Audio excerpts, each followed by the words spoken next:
तर भोंदू अशोक खरातबद्दल चर्चा करू नका, मारून मोकळं व्हा, असं विधान संभाजी भिडे यांनी केलेलं आहे. त्यांच्या या वक्तव्यावरून नवा वाद पेटलेला आहे. भिडेंना सरकारमधील लोकांना वाचवायचं आहे का, असा सवाल काँग्रेसनं केलाय.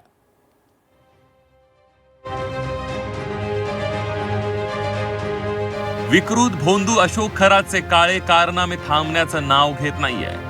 खरातच्या काळ्या कारनाम्यांची मालिका सुरूच आहे. महिलांचं लैंगिक शोषण, जमीन लाटणं, अनेकांची फसवणूक करून त्यांना लुबाडणं, दमदाटी करून धमकी देणं, असे एक ना अनेक काळे कारनामे दररोज समोर येत आहेत. अशोक खरात सध्या तुरुंगाची हवा खात असून त्याची चौकशी सुरू आहे. त्यातच आता संभाजी भिडे यांनी यावर प्रतिक्रिया दिली आहे. खरात प्रकरणावर चर्चा देखील करू नये, खरातला मारून मोकळं व्हावं, असं विधान संभाजी भिडेंनी केलंय. मारून टाकून मोकळं व्हावं, तर चर्चा सुद्धा होऊ नये. मारून टाकून मोकळं व्हावं, तर चर्चा सुद्धा होऊ नये. संभाजी भिडे यांच्या वक्तव्याचा काँग्रेस नेते विजय वडेट्टीवार यांनी जोरदार समाचार घेतलाय. पुरावे संपवण्यासाठी आणि जवळच्या लोकांना वाचवण्यासाठीच भिडे खरातला मारण्याची भाषा करतायत, असं विजय वडेट्टीवार यांनी म्हटलंय. याचा अर्थ भिडे गुरुजींना माहित आहे की खरातकडे कोण कोण बडे मासे आहेत. तुम्ही इथे सुद्धा तुमच्या काही मंत्र्यांना आणि पॉलिटिशियन लोकांना वाचवण्यासाठी त्याचा एन्काउंटर कराल अशी भीती व्यक्त केली. त्या भातखळकरांना आम्ही काय त्याचं समर्थन करायसाठी केली का? उद्या खरातांना फाशीची शिक्षा झाली पाहिजे, पण कायद्यानुसार झाली पाहिजे.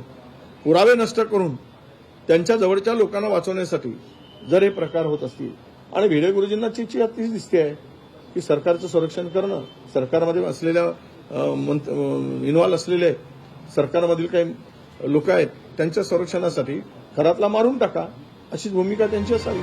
खरात सोबत राजकीय वर्तुळातील अनेकांचे संबंध होते. असे काही मंत्री, अधिकारी यांना संरक्षण मिळेल म्हणून भिडे असं बोललेत.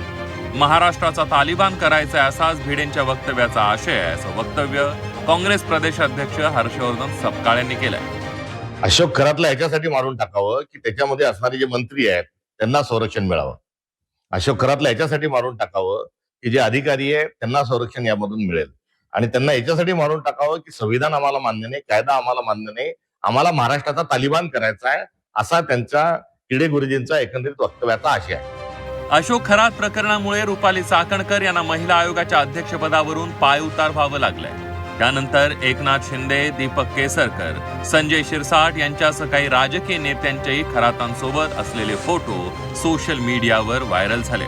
त्यामुळे मोठं वादंग निर्माण झालंय. राजकीय आशीर्वादानेच खरातनं अनेक गोष्टी केल्याचंही बोललं जात आहे. त्यामुळे खरातचा राजकीय वर्तुळातील संपर्क अनेकांना धोक्याचा ठरू शकतो.